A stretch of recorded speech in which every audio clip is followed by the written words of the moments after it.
And have you been able to work on your deservedness of payment over your setting up your new business? Has that sort of taken on, I don't know, a less conflicted, more normal place for you? Yes, for sure. That was also slow over time. Again, with the helper nurture within me, I wanted to do everything for free all the time. Mm-hmm. Mm-hmm. And I kind of said like, well, I just want to help people and, just this and just that. And really, I started to see that, one, I cannot continue that way. First, that's not a business. Mm-hmm. And second, this is my life's work, and I'm getting more and more aligned with my purpose. And I feel that, and I'm investing in, making things better and making contributions. So I needed to go through a shift of not doing everything for free all the time. Mm-hmm, for sure.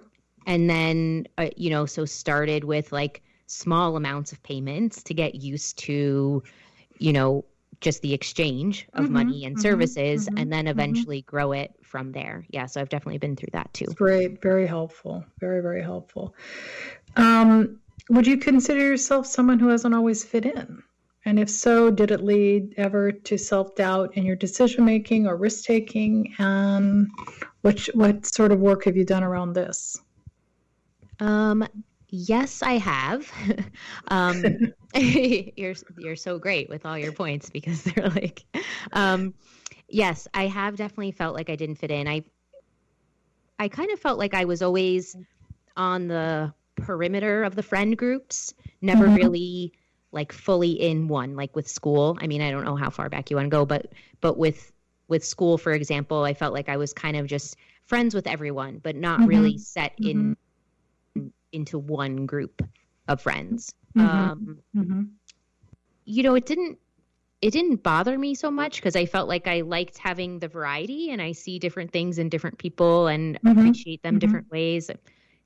I'm sure it's part of why I run a community now too.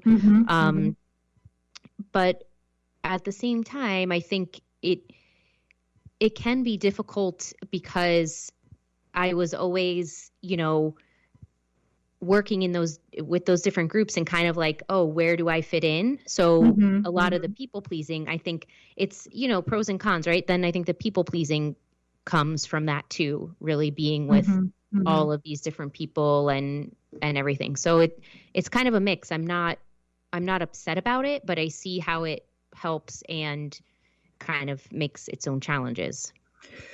Well, and it also means that you are confident being independent. Right. Which probably is a good mindset for being in your own business too, right? Because it's between you and you, or you and your employees. But in any event, it kind of gives you the confidence to be on your own and make decisions and set up stuff. Yeah, that's true. And I've found more recently that where I'm aligned most with my purpose, because I'm super passionate about helping moms with finding their own way with their life and what they want to do, and not giving up their life because of kids or a spouse or anything else. And so freedom actually comes up a lot for me. So I'm really passionate about supporting women with finding their freedom or the ways that, that align with them. And yeah, I think it probably does really stem from me also being independent and not liking to be controlled. It also makes me think that part of the reason why part of the reason why it was hard for you to get out of corporate is you didn't have one of these communities that were able to kind of talk about moms setting up businesses. So you're doing also for others maybe that you needed earlier on in terms of making the transition into setting up your own business. Yes, 100%. I didn't have it, and I felt a little crazed and a lot worried all the time. And so I just ended up making that community of what I wished I had, because really I needed it. And the support from other people, I think is critical, especially when you're on your own. Yeah, for sure. And I think it makes you a great candidate to set it up because you know exactly what's needed. It's not sort of like you've read a book and decided to follow through the A through whatever steps to do it. You know what I mean? True. You have real emotional experience behind it. Let me ask you this. How has your upbringing made it harder or easier for you to master a mindset for success? Well, I'm the oldest of four. Mm-hmm. So without going into all of that, I do think there's like dynamics of birth order and everything. Mm-hmm. Mm-hmm. So that always put me in a position where, lots of other people around, but also being the oldest, probably more in that leadership, should we choose that word for it? For sure, responsible. Yeah, responsibility and everything. So I do think that shaped a lot of me and what I've done over the years and how it's been reflected in even running communities and other things. Mm-hmm. I also think you told me that your father was an entrepreneur. Is that right? Oh yeah. Mm-hmm. My father. Yep. And my mother too now has her own your business. Mother. And has that factored in your success in being an entrepreneur? I'm sure it has, because I saw that neither of my parents, later in life, my mother did have a corporate career that she was very successful in, which was that's also a great, role model for me, seeing that in corporate. Mm-hmm. But I was also very comfortable around, someone in my family having their own business. My dad has always had his own business. And he really, it's interesting because I think he wanted to see more for us than he had for himself. Mm-hmm. But at the same time, his big thing that I always remember was that I don't care what you do as long as you try. Like you have to try. So that kind of stuck with me as, okay, well, I can always go back to corporate, but I feel like this is something I have to try. It also probably de-escalated failure for you too, I would guess. Yeah. Which is helpful, especially in starting up new businesses. Right. Yeah. And did you ever at the beginning worry about failing in terms of leaving corporate and going into your own business? Oh yeah.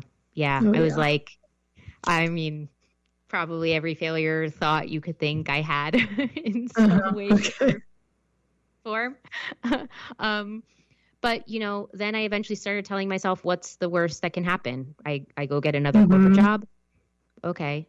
But now I know at least for this time in my life, I won't say never to anything, but I don't plan on going to get another corporate job. So I tried to just kind of de-escalate it that way and think, okay, what in reality, what's the worst that can happen? And you kind of follow that thought process until you're like, okay, well, I know all of that isn't going to happen, so I can keep going.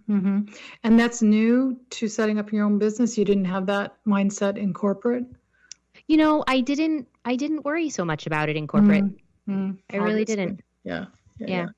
Different stuff, but not that. Yeah. Let me ask you this. Do you consider yourself someone who thinks outside the box at times? And is this ever challenging, or is it super useful or neutral? I don't usually. I used to really tell myself, oh, I'm not so creative and I don't really have so many ideas, but at least not for myself. I have a lot of ideas for other people. But I more recently recognized that that's not true. It's just a thought that I've been thinking. And all of the different things that I've done over these last few years, proves that I do have ideas now, whether they're considered out of the box or not. If you look at like other types of ideas, like Tesla or something, I don't know, I'm just thinking of a random example, right. That seems much more to me, that's more like extreme out of the box. But I do like to think that I am open to, and the way that I consume information and kind of look at things, I look at all angles and all aspects that it leads to different ideas and different possibilities. And that's not scary, right? No. What's scarier to me is like staying exactly the same for the rest of my life. And that's always been like that, or this is new to setting up your own business? That I've always had, because even in corporate, every couple years, I stayed with one company for the majority of my career, but I was always moving into new things. I even I asked to do an assignment. I eventually I moved to Belgium and lived in Belgium for 2 years because I just wanted to do something different and I wanted to learn and grow. And so I've always had that in me, like that I needed change of some sort, or I would be feeling bored and like stagnant where I was. Has it sometimes that been too much effort on your part, or it's part of just being able to pull off the successes that you have by being interested in having new options? I think when I'm not too aware, I could get carried away. I mean, even now I have like a couple of businesses, so people say like, oh, start one thing, do very well with it before you do something else. I've always been someone to not really go that way, but I don't think that I still have some level-headedness to me that I don't let it get out of control, Let me ask you this. Thinking back on how you started your business and looking forward in terms of knowing what it takes to start a business, what do you think having good founder DNA is? And how would you evaluate someone having this? I think one of the most important things is to be willing to do something. Probably what I see the most is when people they want to do something, but they don't have the follow through portion. And I think the follow through is super important, because even if it doesn't work, even if, you're like, oh, that definitely did not work, I wouldn't do that again. At least you did something and you learned that it didn't work. I think founders really need to have that ability and the capability to have that follow through, because otherwise that's what separates the people. And you hear it all the time. Like, I went to NPR's How I Built the Summit, and I heard all these amazing speakers on stage, including my favorite, Sarah Blakely. And they all say, like, there's nothing different about me. And while I do think there are differences with them, one of the things is always that they're willing to just take the next step and do the next thing. And I've felt that for myself too, Yeah. I thank you, and we're going to have to stop, believe it or not. I want to thank you so much for sharing with our listeners today your motivation for why you chose to be a female entrepreneur. Where can people reach out to you to learn more about your work?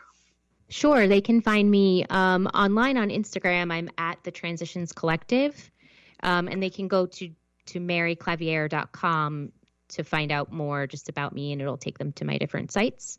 And I do also have a workbook that I can share if you'd like with your guests. Can send a link to you for kind of how they're running their business. And that would be really super helpful. Thank you so much, Mary. I really appreciate your time today. Thanks so much, Leslie. This podcast is brought to you by Women Entrepreneurs Global, the first startup studio and digital DIY startup platform for women. For more information on her guests, this podcast, and many other female founder programs, please visit womenentrepreneurs.global. We believe in open and non-stigmatizing dialogue about the hidden psychological difficulties experienced by many successful entrepreneurs and highlighting the strategies used to overcome them, such as the fear of failure, of not being good enough, and that loud, chattering internal critic is critical to helping other founders achieve success. Please join her next week for more Mindset for Success stories. That was Dr. Leslie Knudsen, and you can drop her a line at dr.leslieKnudsen@dr.leslieKnudsen.com.